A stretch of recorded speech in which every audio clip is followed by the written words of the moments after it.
Alrighty, guys, this conversation has to end. This is crazy what's going on here with Clayface and with the DCU and with Pattinson, and this is too much. I don't know.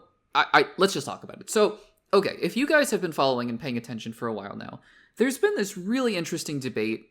It was interesting at first, and now, honestly, I'm just kind of sick and tired of it. But the interesting debate about whether Robert Pattinson's Batman would be a part of the DCU. A lot of people think this is a good idea. A lot of people, like myself, think this is a terrible idea. And that is what it is. We can have our debates, and it's all fun. I really enjoy actually having discussions about this, and we can talk about the merits of it, and why it might work, why it might not work, etc., etc. Totally fine. I'm really down for that, because it's fun. It's really enjoyable to have these kinds of conversations.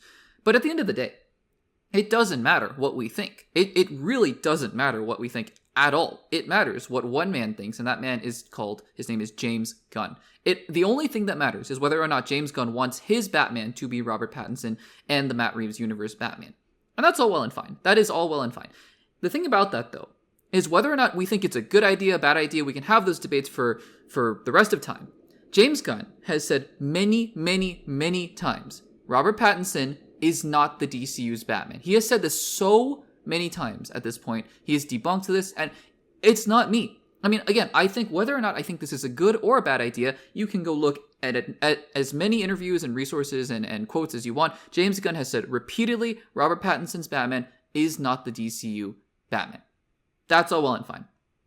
But then Clayface comes into the picture. And now I'm baffled by this. Because look, we almost never do segments on this podcast talking about set photos and things like that, because honestly, set photos could mean anything. And I'm acknowledging up front here that just because we're talking about set photos here does not mean that they mean anything. They could, and we're going to talk about why this is the case in just a second. But just because set photos say one thing, they could mean a whole lot of things that mean nothing for the actual finished product. And that's why it's dangerous to talk about set photos as if they're confirmed things. That being said, there are a lot of interesting things happening with this Clayface movie because apparently, and I want to stress this, I haven't even looked at a lot of these pictures because I usually try to avoid set photos, but it's hard not to ignore the headlines. There have been a lot of really interesting connections based on the set photos of Clayface to the universe of Robert Pattinson's Batman. One, they were filming some scenes at the same courthouse / facade that they filmed those scenes in the Batman. I think the one where the bomb explodes with the Riddler and around the middle part of the movie.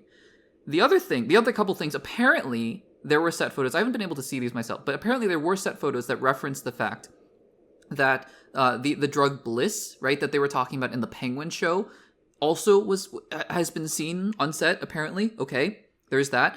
But really what prompted me to make this segment is apparently a bat symbol has been spotted.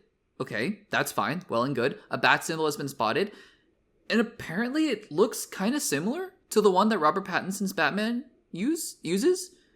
And I just have to stop and think, what is going on with this movie? And the question that I thought was, we were done, it was done and dusted, now reemerges. What universe is this Clayface movie taking place in? Now, with set photos, this is the discussion we have to have, because there are many possible explanations for what's going on here. Number one, these pictures have been doctored somehow, or there's some editing going on, and none of this is real. That's very possible. Number two, it's an Easter egg. That's been pointed out. It could just be an Easter egg. Okay, fine. Number three, I find this explanation honestly the most plausible just based on what we know. These are things that they're just reusing sets and reusing designs and reusing props and things like that. And in the post-edit, when they maybe actually decide on what the official Batman logo will look like for the DCU and all those kinds of things, then they'll cover over these things and whatever.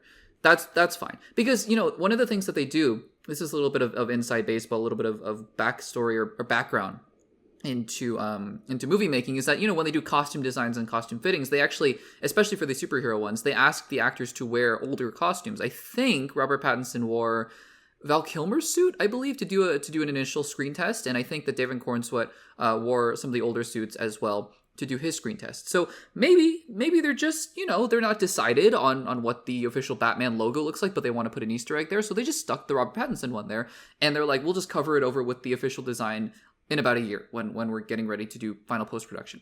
That's possible. Other explanation is that we've been duped, and this movie actually does take place in the DCU. And it is the Robert Pattinson universe. And they're one and the same. I can't bring myself to believe that because James Gunn loves to debunk things and loves to get online and he hasn't lied before about these things, which is the weird thing. Like, why would he be lying now about the fact that Robert Pattinson's Batman is not the DCU Batman? I don't understand that. It just doesn't make sense to me. There is one other really weird and wacky possibility, and I want to put this out here. You're going to see this in the same podcast episode because it's a little bit weird, but just as a little bit of a background, I record these segments in a little bit of a different order than they're actually released. So this segment in particular is being recorded before I've seen Peacemaker Season 2, Episode 5, because I need to, that's one of the last things that goes into the podcast, just because those episodes come out on Thursdays. I need to watch them and then record and edit on all those kinds of things. And then the podcast gets locked on Friday. So I haven't seen Episode 5. Maybe Peacemaker Episode 5, Season 2, Episode 5 will explain everything. A wild theory that I was thinking of, though, is, you know how all the doors to the different dimensions are being, put there and things like that? Is there a possibility that Robert Pattinson's Batman makes a cameo in the last few episodes of Peacemaker Season 2, and then Peacemaker just shuts the doors, just kind of a, hey, look over there, that's the Pattinson universe. And isn't that kind of cool? And then shuts the door on it, and we kind of just, it's all like hints and winks and things like that. And maybe there's some kind of melding of I don't know.